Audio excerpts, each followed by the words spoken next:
Eh bien salut tout le monde, j'espère que vous allez bien. Pour ma part ça va nickel. Aujourd'hui les amis, on se retrouve pour une nouvelle vidéo sur du Clash Royale. Donc aujourd'hui on va parler de la présentation de ma chaîne plus la mise à jour du 4 juillet.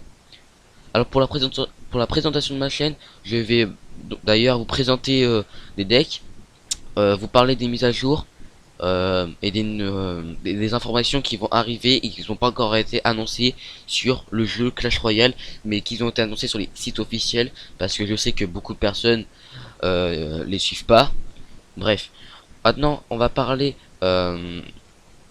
du de la mise à jour du 4 juillet. Alors l'armée squelette, le nombre de squelettes passe de 20 à 21, donc ça sert complètement à rien parce qu'ils ont enlevé un squelette de la carte squelette pour la mettre dans l'armée squelette. Donc je comprends pas. Peut-être qu'ils savaient pas où le mettre, mais je trouve ça un peu dommage. Ensuite il y a la flûte à gobelins cooldown elixir réduit à 3 au lieu de 4, durée de déploiement des gobelins augmentée de 0,2, ah excusez-moi, de 0,2 secondes, 1,2 au lieu de 1 seconde, dégâts d'impact supprimés.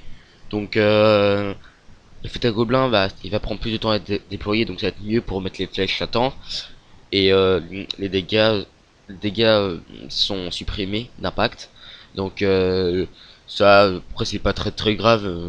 Ça, je crois que ça fait du 10 ou 30 de dégâts, c'est pas très utile. Voilà. Ensuite il y a le squelette géant, dégâts augmentés de 20% sans effet sur les dégâts mortels.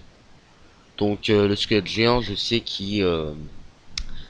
il était très fort avec sa grosse bombe, mais il fait du 100 de dégâts niveau 1. Donc je pense que c'est une très bonne chose d'améliorer de 20%. Ensuite, il y a le prince ténébreux, dégâts augmentés de 8%. Donc le prince ténébreux, il fait moins de dégâts que le prince, mais il fait des dégâts en zone et il a un bouclier, un petit bouclier, donc plus de vie. Ensuite, le bombardier, dégâts augmentés de 9%.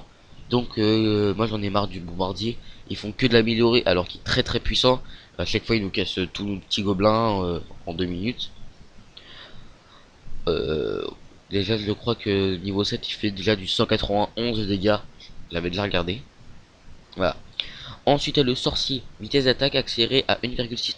Et déjà il est assez cheaté parce que tout le monde le prend pour nous tuer en zone derrière un géant par exemple.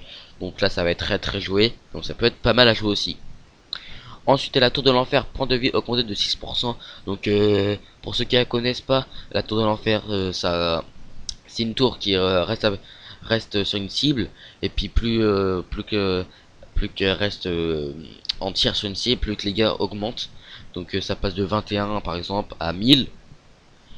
Et donc les dégâts, les points de vie augmentés de 6%, c'est vraiment pas mal. Ensuite il y a là l'extracteur d'élixir, désormais sujet aux effets de ralentissement, d'accélération, poison, gel, électrocution, rage, sorcier de glace. Donc c'est à dire que maintenant ils peuvent mettre rage sur l'extracteur d'élixir, ça va être 2 fois plus vite.